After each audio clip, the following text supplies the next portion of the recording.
ஏசாயா 7ஆம் அதிகாரம்.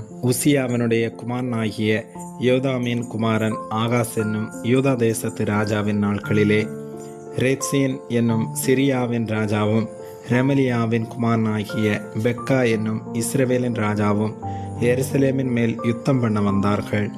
அவர்களால் அதை பிடிக்கக்கூடாமற் போயிற்று. சீரியர் எப்ராயிமை சார்ந்திருக்கிறார்கள் என்று தாவீதின் குடும்பத்துக்கு அறிவிக்கப்பட்ட போது ராஜாவின் இருதயமும் அவன் ஜனத்தின் இருதயமும் காட்டிலுள்ள மரங்கள் காற்றினால் அசைகிறது போல் அசைந்தது.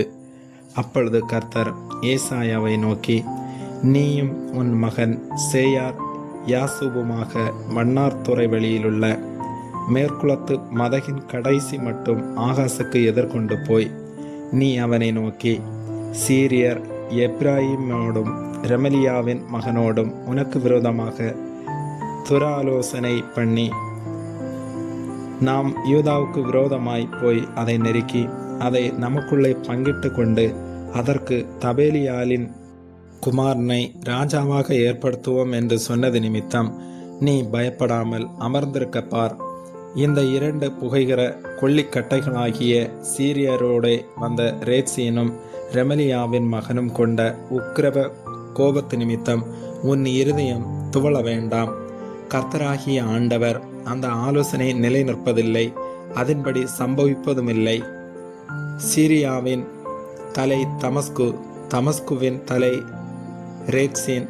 இன்னும் 65 வருஷங்களிலே எப்ராயிம் ஒரு ஜனமாயிராதபடிக்கு நொறுங்குண்டு போம். எப்ராயிமின் தலை சமாரியா, சமாரியாவின் தலை ரெமலியாவின் மகன். நீங்கள் விசுவாசியாவிட்டால் நிலைபெற மாட்டீர்கள் என்று சொல் என்றார். பின்னும் கர்த்தர் ஆகாசை நோக்கி, நீ உன் தேவனாகிய கர்த்தரிடத்தில் ஒரு அடையாளத்தை வேண்டிக்கொள், அதை ஆழத்திலிருந்தாகிலும் உன்னதத்திலிருந்தாகிலும் உண்டாக கேட்டுக்கொள் என்று சொன்னார். ஆகாசோ, நான் கேட்க மாட்டேன், நான் கர்த்தரை பரீட்சை செய்ய மாட்டேன் என்றான். அப்பொழுது ஏசாயா, தாவீதின் வம்சத்தாரே கேளுங்கள், நீங்கள் மனுஷரை விசனப்படுத்துகிறது போதாதென்று என் தேவனையும் விசனப்படுத்த பார்க்கிறீர்களோ? ஆதலால் ஆண்டவர் தாமே உங்களுக்கு ஒரு அடையாளத்தை கொடுப்பார். இதோ, ஒரு கன்னிகை கர்ப்பவதியாகி ஒரு குமாரனை பெறுவாள். அவருக்கு இம்மானுவேல் என்று பெயரிடுவாள். தீமையை வெறுத்து நன்மையை தெரிந்து கொள்ள அறியும் வயது மட்டும் அவர் வெண்ணையும் தேனையும் சாப்பிடுவார். அந்த பிள்ளை தீமையை வெறுக்கவும் நன்மையை தெரிந்து கொள்ளவும் அறிகிறதற்கு முன்னே நீ அருவருக்கிற தேசம் அதன் 2 ராஜாக்களால் விட்டுவிடப்படும். எப்ராயிம் யூதாவை விட்டு பிரிந்த நாள் முதல் வராத நாட்களை கர்த்தர் உன்மேலும் உன் ஜனத்தின் மேலும் உன் பிதாவுடைய வம்சத்தின் மேலும் அசிரியாவின் ராஜாவினாலே வரப்பண்ணுவார். அந்நாட்களிலே கர்த்தர் எகிப்து நதிகளின் கடையாந்தரத்தில் உள்ள ஈயையும் அசிரிய தேசத்தில் இருக்கும் தேனியையும் பயில் காட்டி அழைப்பார். அவைகள் வந்து ஏகமாய் வனாந்தரங்களின் பள்ளத்தாக்குகளிலும் கண்மலையின் வெடிப்புகளிலும் எல்லா முட்காடுகளிலும் மேய்ச்சலுள்ள எல்லா இடங்களிலும் தங்கும். அக்காலத்திலே ஆண்டவர் கூலிக்கு வாங்கின சவரன் கத்தியினால், அதாவது நதியின் அக்கறையிலுள்ள அசிரிய ராஜாவினால் தலைமயிரையும் கால் மயிரையும் சிறைப்பித்து தாடியையும் வாங்கி போடுவிப்பார்.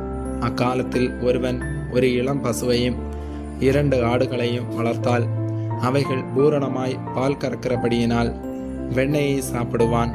தேசத்தின் நடுவில் மீதியாய் இருப்பவனவனும் வெண்ணையையும் தேனையுமே சாப்பிடுவான். அந்நாளிலே 1000 வெள்ளிக்காசு பெறும் 1000 திராட்சை செடி இருந்த நிலமெல்லாம் முட்செடியும் நெரிஞ்சலுமாகும். தேசமெங்கும் முட்செடியும் நெரிஞ்சலும் உண்டாயிருப்பதினால் அம்புகளையும் வில்லையும் பிடித்து அங்கே போக வேண்டியதாயிருக்கும். மண்வெட்டியால் கொத்தப்படுகிற மலைகள் உண்டு. முட்செடிகளுக்கும் நெரிஞ்சல்களுக்கும் பயப்படுவதினால் அவைகளில் ஒன்றிற்கும் போகக்கூடாமையினால் அவைகள் மாடுகளை ஒட்டி விடுவதற்கும் ஆடுகள் மிதிப்பதற்குமான இடமாயிருக்கும் என்றான். ஆமேன்.